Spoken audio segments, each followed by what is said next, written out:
The thing that makes lesbianism so great, which is so foreign to me, which is the amount of time on foreplay. Oh, that's the whole thing. The whole thing, because, I mean, sit there and liquor all night. Who cares? Yeah, you're rubbing the breast. Oh, the rubbing and touching and smushing and I love you and oh my God, and yeah. Look at you. It's delicious. I've never seen you like this. Neither has anyone, right, Weenie? Weenie's like, I don't know what's wrong with her. Do you think you've never truly been in love before? I think as you evolve and grow older, I think you become more authentic, and then you maybe don't look for partners to fulfill the things that you feel you're missing. You maybe accept yourself for who you are and find somebody who is more similar than not. Have you spoken to Kelly since you hooked up? Oh, gosh, yes, of course. You are? Yes. She's not freaking out? No, listen, it's not easy, you know. She's seeing anyone? She's dating, yes. She is. She's dating, but she's, I'm not a... She was a dater. Do you think she's jealous? I think it was painful. I'm sure it's hard, you know. Hear you being so in love all of a sudden? Yes, I'm Spending time on someone else's breasts? I don't know if the breast time was a big problem for her, but, listen, I don't think it was easy. I don't think it would be easy for me if she had fallen in love first and had, I think it would have been very difficult as well. And it's hard when you marry somebody who's famous. Do the kids think it's weird? Kind of. They thought it was, they thought it was weird when they saw me kiss someone else. Right. That had to be weird. Like, you have to now conduct this relationship in front of the kids. Yeah, they would, sort of laugh, and then Vivi thought it was the funniest thing. She's like, you guys are kissing all the time. Do it again. It's uncomfortable.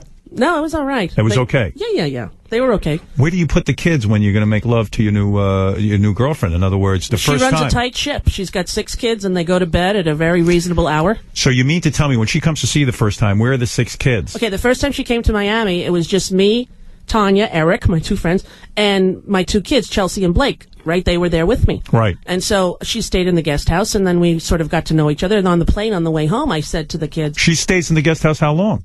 For the weekend. For the weekend? Yeah. No action? A little. Ay vey. Come on. Right into it. I'm not dead, Howard, Look but, at you. know. When you say a little. A little. Second base? A little. Past second base? No, Howard. Second No finger base. in the pants? Oh, come on now. What are you, crazy? Let's get crazy. Yeah, I'll tell you at dinner. But, no, it was delightful. But I also am I sort of am a little bit of a nerd, right? But you're romantic. Right, I'm romantic, but I need to have a very, very clear green light. Because I am never anybody who would go... I know I have to make sure that everybody... Right. You don't want to, suddenly you're up in charges. No. Just I don't have the self-confidence or I'm not brave enough, right? Right. I'm not brave enough. So I would but there was a lot of hand-holding. And finally she said, are you ever going to kiss me? I was like, yes, I am. Now that you said that, I think I am. Wow. A little bit of a nerd, right? Weenie. Totally. High nerd potential, Howard. This is unbelievable. I know. Here you were thinking I'm on the chandeliers at the Four Seasons. So when do you go to meet these other kids, the 6 kids? Over Thanksgiving. So then she invited me to go to her. I was alone at Thanksgiving, so she invited me to go. So I went to Galveston, and I met her 6 kids and her mom and some of her friends, and we had a big Thanksgiving dinner at her house. And kids like you? Yeah. And now you're thinking her whole family is going to move into your house. Well, we have a bunch of houses there. Wait a second. How long has this relationship been going on? How many months?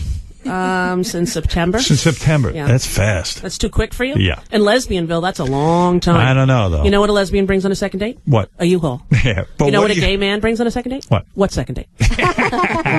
So what are you going to... Yeah, that's right. Women need an emotional connection. Yes. So what are you going to do? She moves in with these 6 kids. Mm-hmm. You got your 4 kids. They start to bond. Yeah. Let's say, listen, it's very possible within a year this whole relationship burns out. You think so? Yes. Of course it's possible. Okay, it's possible. Now you got to untangle this mess. That would be horrible. That is exactly what happened to me when I was a kid. That's right. Because my dad started to date a woman when I was in 8th grade named Jill Veray. Right. And she had 4 children, and we had 5. Oh. And they stayed together for like 3 years, and there were 9 of us. Sounds like a nightmare. It was great. I loved it. You liked it? Oh, I loved it. Are you kidding me? There was a little baby girl named Amy who was 3, and it was perfect. You didn't feel it was an invasion of your space? No. I thought it was fantastic. See, that's why you're together. And then they broke up. And it was horrifying to me. Sure. It felt like, people being ripped apart. And so that's what I'm talking about. What's the rush for her to move in? Let's enjoy this whole dating phase. Well, it's hard to date somebody who lives in Galveston, Texas if that's you live true. in New York, right? Yeah.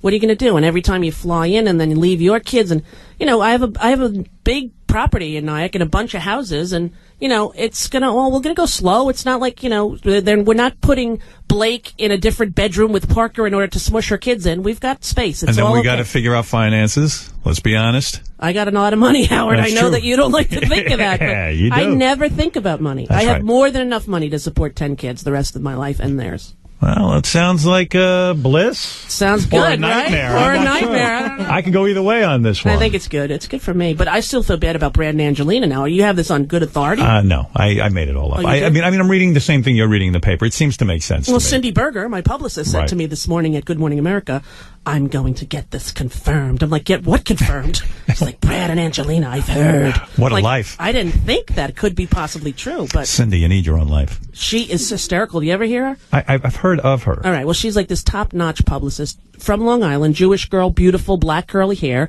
and she's a tough ass. But you should hear on Isn't the she phone. Madonna's publicist, too? She was, I think, at one time, but Liz Okay. Rosenberg mostly does. Okay. But she does, like, the Dixie Chicks, Sharon Stone. Who else does she do? Mariah Carey. Okay. Like, when I was on my show, she had all of the divas. She would come with the divas, and I'd be like, oh, that Cindy Berger bitch is here. I couldn't stand her because she was so difficult. You do not ask her about Tommy Mottola. You do not ask her about this. She lip sync.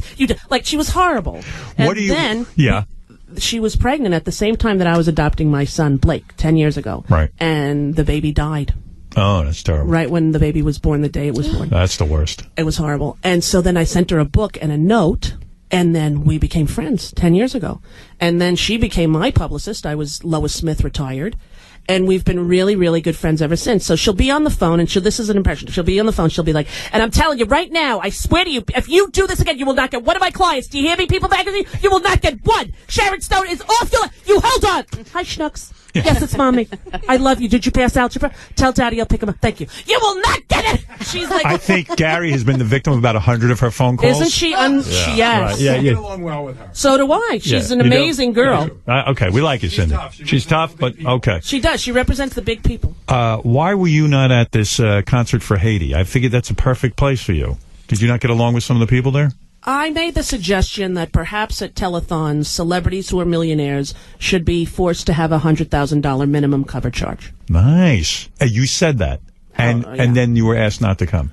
I wasn't asked not to come, but I was not invited. I did say that, after the Haiti crisis, they said, would you do a telethon? And I said, when millionaires show up to a telethon, if there are 50 millionaires there, then before the telethon starts, you start with $50 million. Wouldn't that be great? So are you thinking that most of the celebrities who were there for their own publicity? No, I just think that celebrities are never asked to give financially because the cultural norm has been set up that their time is equivalent to cash, and it's just not.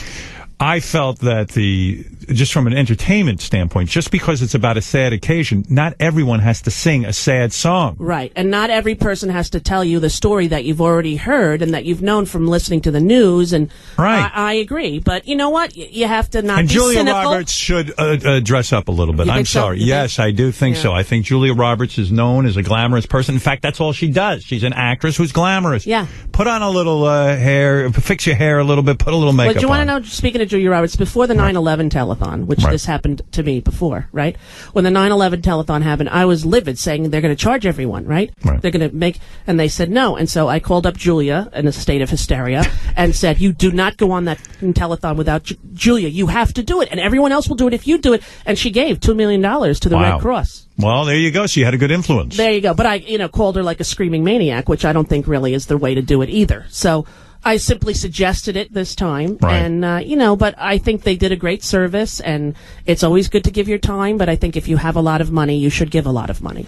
Right. Well, Yeah. that Except sounds for very- you, because you're worried about your No, money. I give money. Yeah. Well, No, you I'm worried? not that worried. You're not that worried. Not that worried. Yeah. Do you have a lot of big taste shopping-wise? Do you have a high No, nut, so to speak? I spend nothing. You do? Nothing? Myself, nothing. Zero. I don't have any kind of Not into cars or anything? nothing. No, me I neither. have the same stupid car. I don't care. What's your biggest expense? Computer stuff? No, just like my home and all. I like a nice house. Yeah, my yeah. apartment is, but no, there's nothing extravagant. But I don't buy things for myself. Yeah. I don't don't buy clothes. I don't buy boats. I don't have a plane. I don't have any of that kind of stuff. It's just, it seems obscene to me. If you had a plane, would we have gone to LA to do Conan? Of course. Yeah. No, I would not. If I had a plane, I'd never get on it. First of all, I wouldn't even trust that I could, maintain a plane the proper way, and it would probably go down.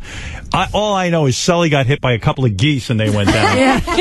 The most embarrassing way to die was Rosie and I are on our way to go do the Conan show, and we get hit by geese and we die. I just don't want to go out that way. And they were Jay Leno geese going, hey, why you guys flying out there? I didn't do nothing. What the serves them right. It serves them right. They were going to go goof on me again. What do you think? Conan's going to go to Fox? What do you think?